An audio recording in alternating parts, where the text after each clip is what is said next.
Let me introduce the study, and we'll talk a lot more about what the nature of that study is. But I want to introduce it without telling you the direction, the exact direction we're trying to head. Let me ask you this question. Why did the Lord build the church? Now, there are 25 correct answers to that.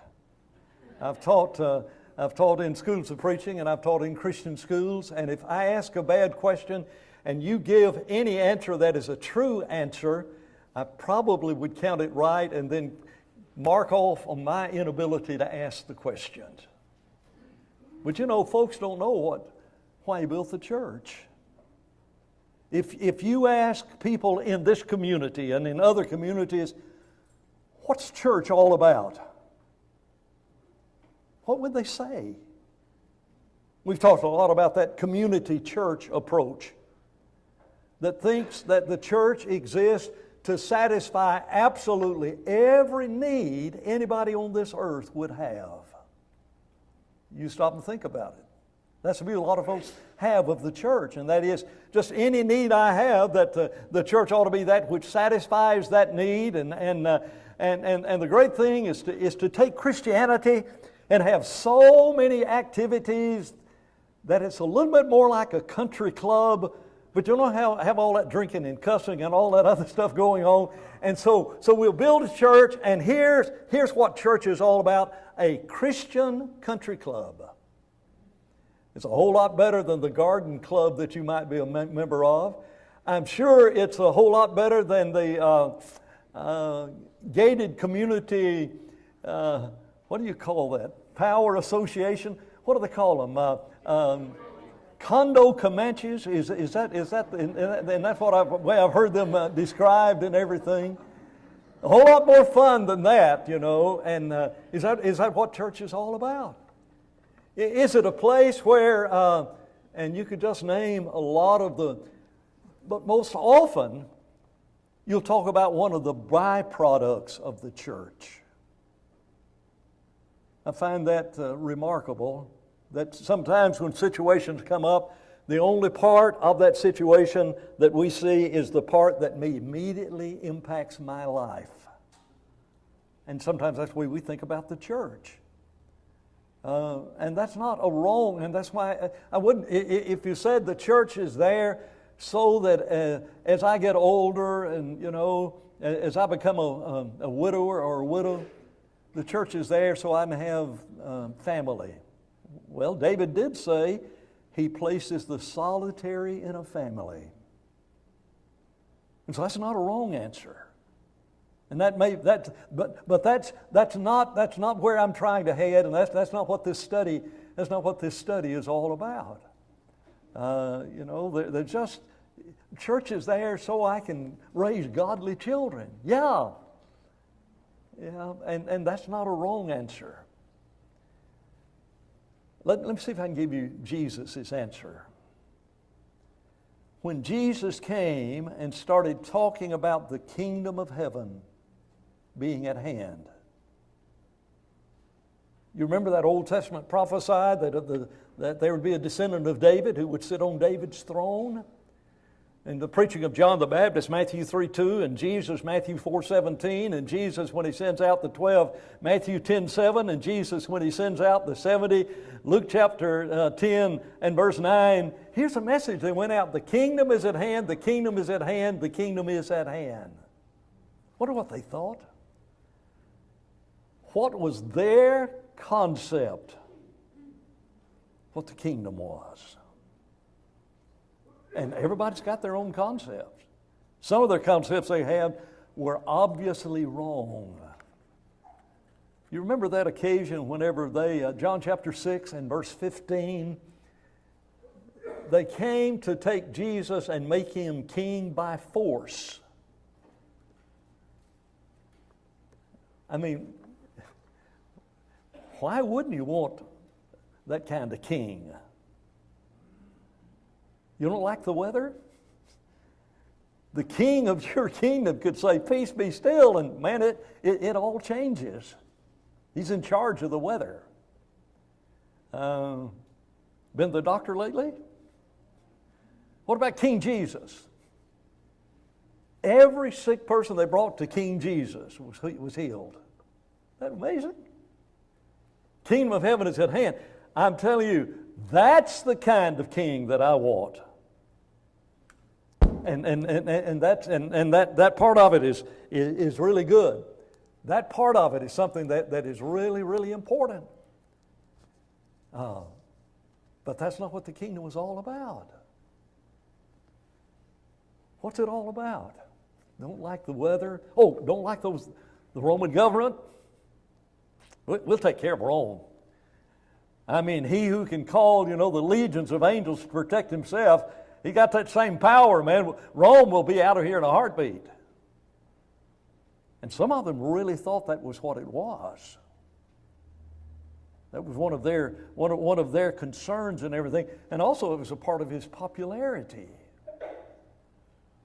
What about paying your taxes? You know how King Jesus pays taxes? Go fishing. I think I'd like, I know some of you would really, really like that kind of a king. And the disciples just couldn't understand it. Right before he ascends into heaven, Lord, and listen to this, Acts 1:6, Lord, will you at this time restore the kingdom to Israel? Words have meaning. What does that mean? Restore means it's something that you had before and you're trying to build it again. And it's obvious that for several hundred years there's not really been a kingdom of Israel. I mean, you get beyond the glorious time when King David is on the throne and whenever the early part of King Solomon's reign, when it's the greatest world power there is. But even in the time of the divided kingdom, they still had power and they were still influential whenever there were those righteous kings that were there. And God blessed them whenever they had those righteous kings. And it's very likely that they had a misunderstanding of the kingdom. I had recently a thought about maybe the devil had a misunderstanding of the kingdom. Whenever Satan tried to tempt Jesus, he tempted him by offering him what? All of the kingdoms of this world. That's an interesting concept. If I'm going to tempt him, I'm going to have to, we can make you king and you'll be king of all the kingdoms on this earth. That's not the kind of kingdom. How do you explain what the kingdom is? Now, that the kingdom and the church are the same, and so whenever we begin answering the question, why did the Lord establish His kingdom? We'll answer the question, why did the Lord establish the church? Look in Matthew 13. You might as well open your Bible. We're going to spend several minutes, at least a few minutes looking at Matthew chapter 13. And here's what we're trying to answer. What's church all about? When God, before the world began, understood that there someday would be this kingdom that is on this earth, what's it all about?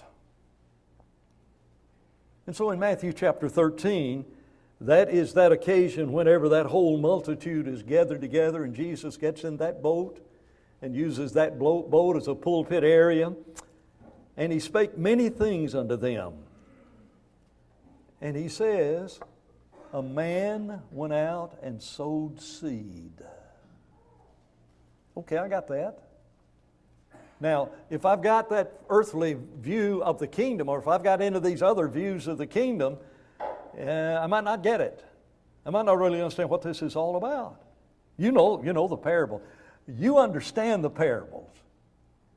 But whenever He said a man went out and he sowed the seed, and as he sowed the seed, some fell by the wayside, and some on the stony ground, and some on the thorny ground, and some on the good soil. And you know what happened. The seed that fell on the wayside, the birds came and ate that. That's what would happen. Birds won't seed. There it is. It's on that ground that's hard. There it is, just laying right there on the surface. Birds can get to it rather easily.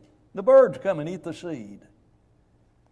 And then, that which fell among the thorns grew up, and it was good soil, but good soil grows good thorns. And so it choked out the good seed. And that which fell on the stony ground, that's that ground that has a little bit of dirt and not much depth, is the way it's described. When the sunshine came out, it all died. And then the other that fell among the good on good soil, 30, 60, and 100-fold. Now, walk away. You heard Jesus' sermon. And you've got that earthly kingdom view of what the kingdom is all about. Well, where'd you go? Well, I went and I heard Jesus. He's a remarkable person, you know, and well, what did he talk about? Well, I'm not sure. I'm not sure what he talked about. The best I can figure, he was talking about planting crops. Do you understand? If you don't have this explanation of this, that's where you'd be. It is remarkable that Jesus has the disciples to come to him, and when the disciples come to him, they said to him, what verse is that? About verse 10, where he said, "Tell us, why do you talk in parables?" And he says, "It's given unto you to understand the mysteries of the kingdom." Hello? The source, what he just said, has something to do with the mysteries of the kingdom. And it does. Now, mystery is not something you'll never solve. It's just something that had not yet been solved at this time. It's given unto you to understand these things. But then he says, starting, what's that? Well, verse 18. Here's the parable of the sower. And he explains it. Now, we don't have time to look at that verse in Mark chapter 4, but in Mark chapter 4, Jesus said, and get this, if you don't understand this parable, the one about the sower, you will not be able to understand any of the parables. Wow. This must really be important. If I don't get this one, I can't do calculus until I can do addition and subtraction, pluses and minuses. Can I just chase a rabbit for just a moment? Studying with a lady recently, and she brought up Revelation 22, verses 18 and 19 about you can't add to the Bible. And she says, and you also cannot minus. I loved her way of describing instead of taking away. It's plus or minus. And but you can't do calculus if you don't do plus or minus. Wow, this is important then. And so he says, here's this parable. And then all of a sudden, in Mark he says, the seed that is being sown is the Word of God. Now stay here in Matthew, and whenever he explains the parable, he says, whenever anyone, this is in verse 19 of Matthew 13, when anyone hears the word of the kingdom and does not understand it, the wicked one comes and snatches away what was sown in his heart. Oh, we're not talking about dirt. This parable is about sowing the Word of God in hearts. Now, you and I understand this parable. But you don't know what a profound insight that is into trying to understand this parable. You just never would get it. And so he says, those birds, that's the devil. That's the wicked one. And you and I need to have an expectation, not that perhaps it might happen every now and then, but an expectation that whenever the word is being sown that Satan is aware of, he's going to do everything he can to create circumstances so that that seed will not germinate. How powerful is that seed? Folks, that's hard dirt that's got seed on top of it. Yeah? But the devil recognizes the power that is in this word can penetrate the hardest of hearts. Have you ever seen grass growing up through cement? Especially asphalt. Just drive around our parking lot, you might want to. It just doesn't. Why? There's something powerful. You put that seed underneath, and it's under the asphalt and everything, and all of a sudden, it starts, I don't know how, you don't know how, and all of a sudden there's power in, what about the power in this seed? And that's what you and I need to understand. And so he goes out and he starts sowing this seed. And it represents different kind of hearts. We may talk about this a little bit later in some of the other studies, but not every place the seed is sown. That's not where you're going to. Not all soil is alike. We need to keep that in mind. But then he talks about another parable. And by the way, this is the parable of the tares, that vegetation, that weed that grew up that looked very much like the wheat that had been sown. And this time he adds another element to it, and it is a different parable, and you do not want to go overboard in combining parables. Each of them have their own distinct qualities and their distinct ability. But whenever you get to the parable of the tares, that parable starts in 24. The kingdom of heaven is like a man sowing good seed in the field. But while he slept, his enemy comes and sows these weeds, tares among the wheat, and goes his way. And so what you have is the situation where a man's gone out and he sowed the seed. I think it is ironic that the Lord explains the parable of the tares. Look down in verse 36. Jesus sent the multitudes away and went into the house, and his disciples came to him saying, "Would you explain this one?"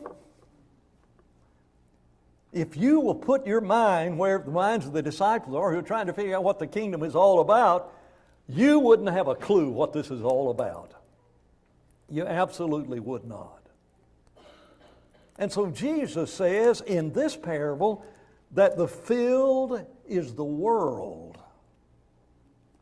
And in this world, he who sows the good seed, what's that, 37?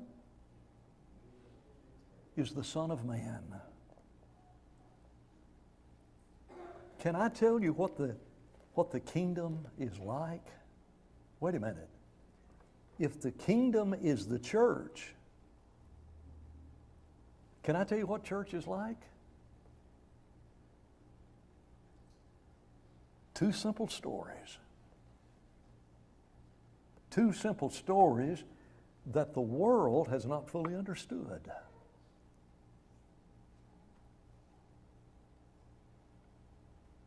And so he says, Satan is active in this one also.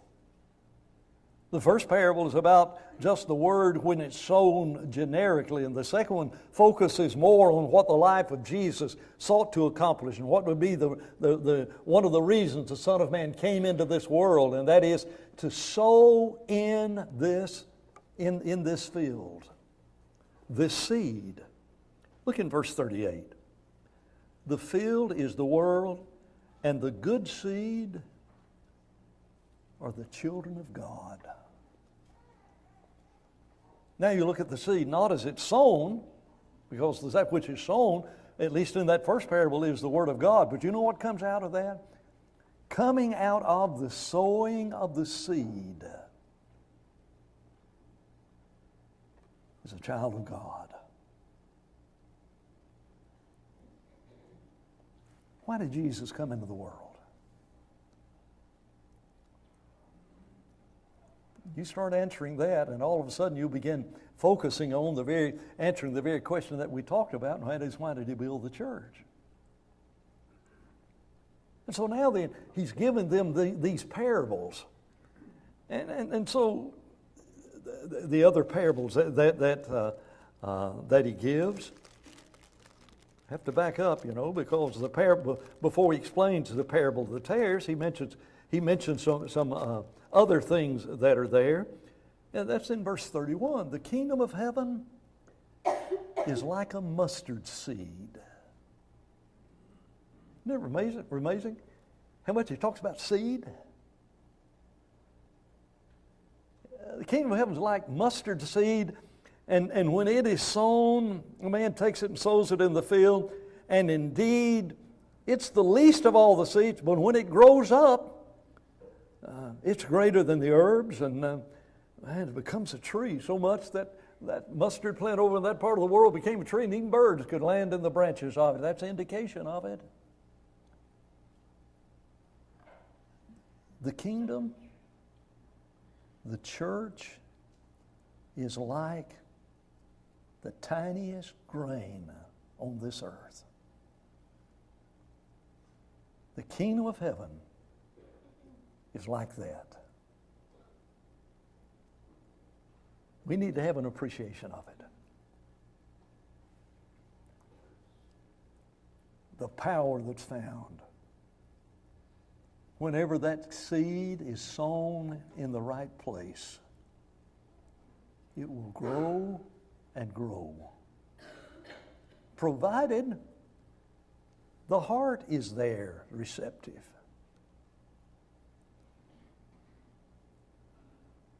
You look at the end of the life of Jesus, and what's the fruit of his life?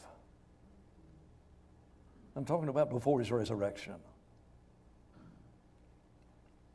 What's your life like, Jesus? I've done with my life everything God wanted me to do with my life. And so it's like that. Isn't that amazing? There's no explanation of that one.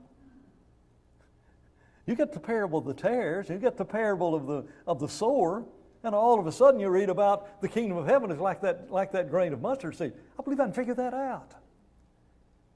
It doesn't take a rocket scientist to figure out that the kingdom of heaven is like a mustard seed.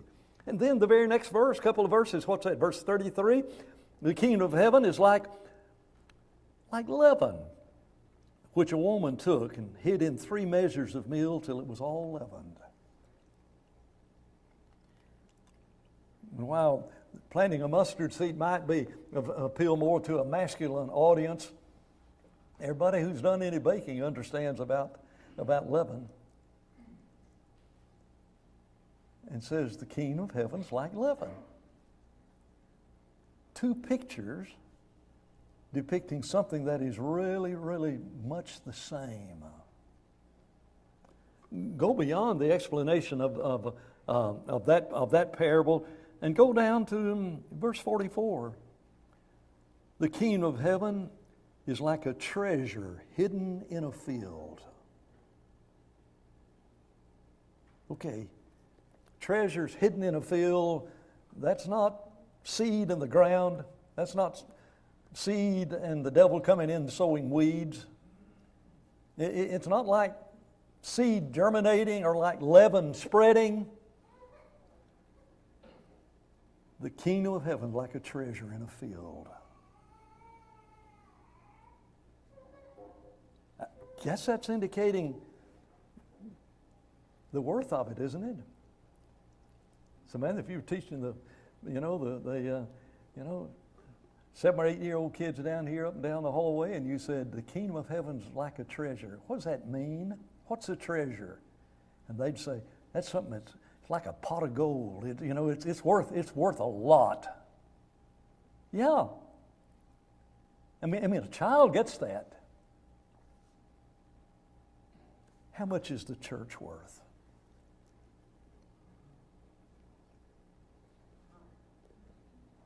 Gethsemane, Calvary,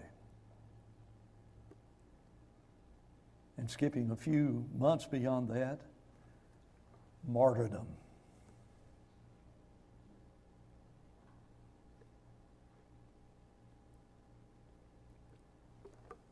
And so it's like this treasure. And the amazing thing is, and we have trouble understanding this because, you've got all that gold and silver, and you've got it in a safe deposit box, or you got a gold certificate hidden somewhere.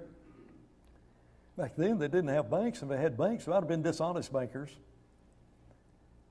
And so you might just take whatever treasure you had and put it out in the field. And then you got Alzheimer's. And the kids come to see you real often, but they said, Dad, you ever think about putting in a garden? I think I'll just start digging back here in the backyard, I mean, you understand, I'm making this up. It's remarkable, isn't it? You died and you've left a treasure. And somebody comes along later and lifts up the rock under which you've hidden your gold. And the field, not even sure who it belongs to, but somebody does, finds out the ownership, and he buys that field. And the point is not the rightness or wrongness of what that man's action. The point is, he found a treasure, and he did everything he could. Did everything he could to get that treasure. Now, you and I understand that. You think Les McQuinn doesn't understand what a treasure the church is?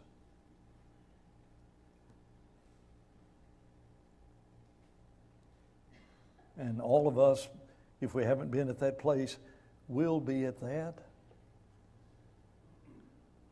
That all I've got in times of adversity is my brothers and my sisters.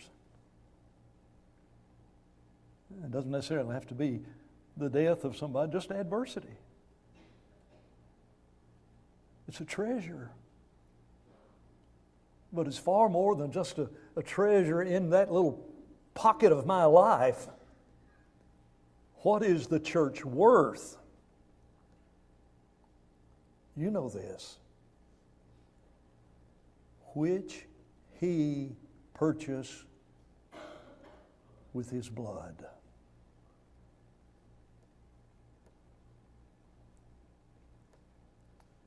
So you got a new car? What'd you pay for it? Don't mind if I ask, what'd you pay for it? Why? What you paid for gives them some indication about what it's worth. I got a real bargain down. I got a blue light special. Kmart sold all of their blue lights to Walmart, and I got a blue light special at Walmart. And let me tell you what I got. What'd you pay for it?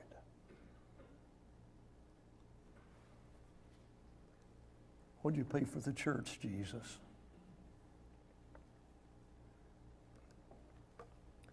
Pardon me. That's the treasure.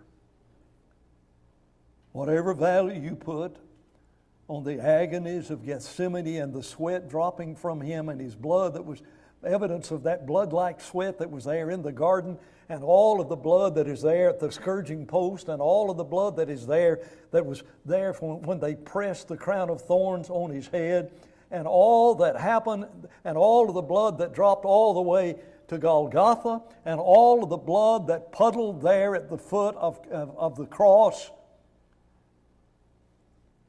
That's the treasure. And there's no way, guys, we can treat it secondarily. But we must understand the importance of the value in our own lives. Those things that are closest to us can so easily lose their value until they're gone. And then we really understand the worth of it.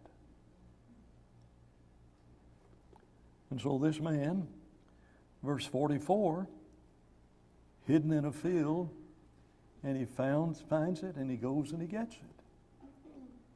I find the next parable interesting, because if I understand what Jesus is saying here, I may be reading it different from the way somebody else read it. Again, in verse 45, the kingdom of heaven is like a man seeking beautiful pearls.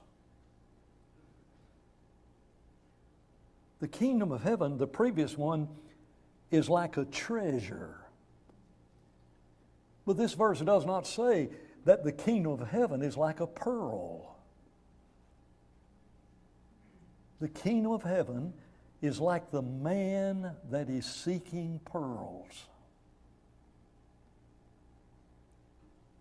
And he looks, and he looks, can't find them.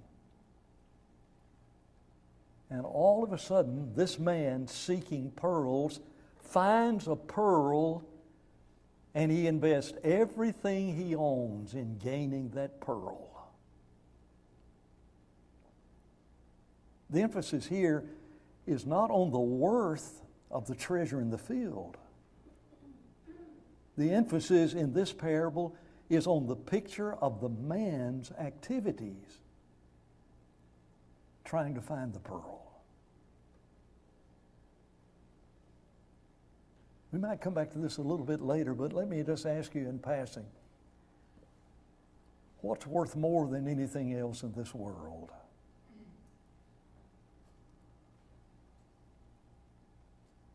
And do you have to look through a lot of pearls before you find the pearl of great price? And then he says, the kingdom of heaven, verse 47, is like a net that's cast out into the sea. And they gathers in some of every kind. And when it was full, they bring it to shore, and they sat down and gathered the good into the vessel, and they throw the bad away. And then this one is explained also, so we won't misunderstand it. So it'll be at the end of the age. The angels will come and separate the wicked from the just and cast them into the furnace of fire, and there'll be weeping and gnashing of teeth. And Jesus said to them, have you understood all these things? And they said, yes, Lord. Let me ask you, have you understood all these things? That's what Jesus did. He got to the end of his sermon. Now you understand what we're talking about?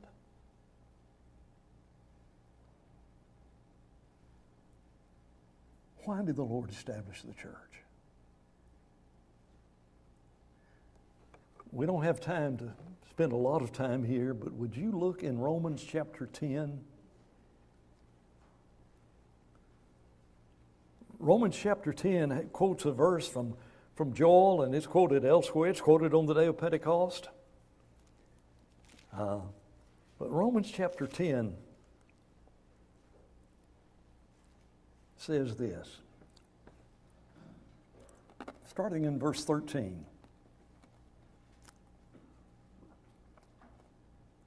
Whoever calls on the name of the Lord shall be saved. How shall they call on him in whom they've not believed? That's obvious. Sometimes people say, well, the moment you believe, that's what calling on the Lord is. No. It's separate action. Once you believe, then you can call on the name of the Lord. And then the statement is, how shall they believe in him of whom they have not heard? That's not the same action. Belief is one thing, hearing is another. And then this next statement, and how shall they hear without a preacher? And then verse 15, and how shall they preach unless they are sent? As it is written, how beautiful are the feet of those who preach the gospel of peace, who bring glad tidings of good things. Stop there for a minute.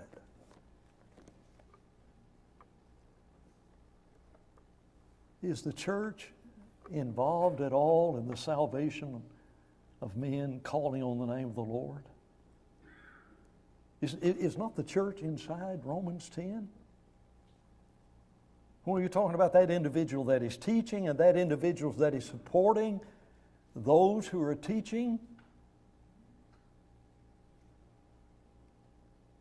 is this not a picture of the very reason that God had in mind whenever the Old Testament, Joel chapter 2, whoever calls on the name of the Lord will be saved? And in Romans chapter 10, by the way, in the verses we did not read, go back up to verse 12. There's no distinction, Jew and Gentile. Jews, you want to be you want to be saved? You want to be added to the church? You want to be added to the kingdom? Then here's the process. It starts with somebody hearing a message from a teacher. And the end results of that is, hopefully, that faith will be produced. And the results of having faith is individuals calling on the Lord, and the results of calling on the Lord is salvation. Let me ask you this. Where do you fit in this?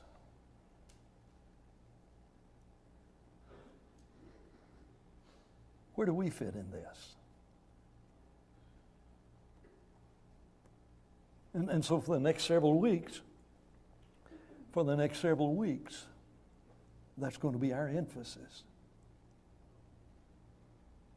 is to try to help each one of us become aware of where we fit in this picture.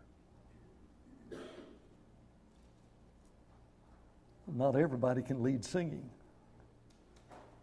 I don't know if Heath is here tonight. Heath's become he placed membership here, 6 months ago? Is that your remembrance when Heath placed membership here and all of the energy that guy's got? And wow, does he ever have a bad day? Could I just tell you in passing, he's the airline steward.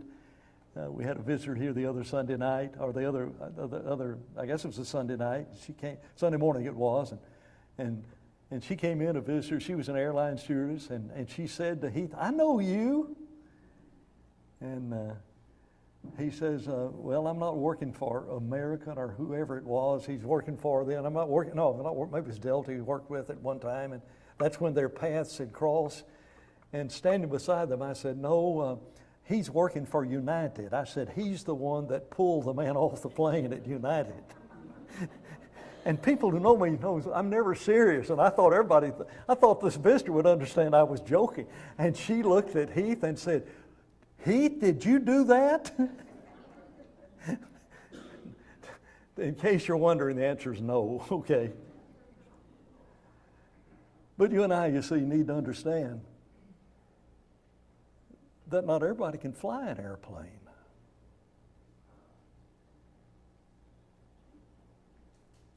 Not everybody can clean up puke bags.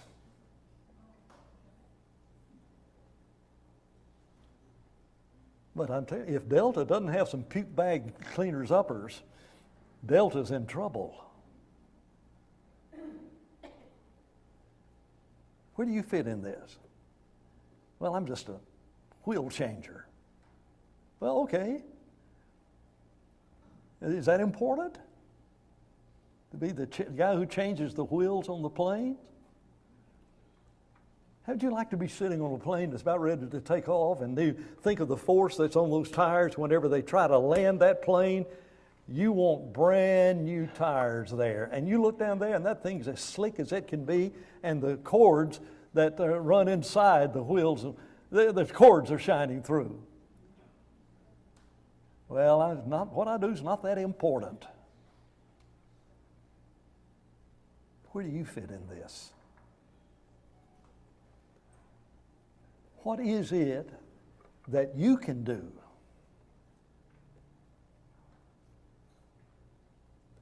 Let me see if I can say it this way. I'm not going to hear the bells ring, am I? Have the second bell rung? What? There are no bells. Good. Now look at verse. Where do you fit in this? That's where we're headed. And so I'll be in a lectureship in Ohio next Wednesday, and David will be talking. He's going to talk about how Jesus took interest in people that were not even people that anybody else would take interest in. Is he really our example? Where do we fit in God's eternal purpose?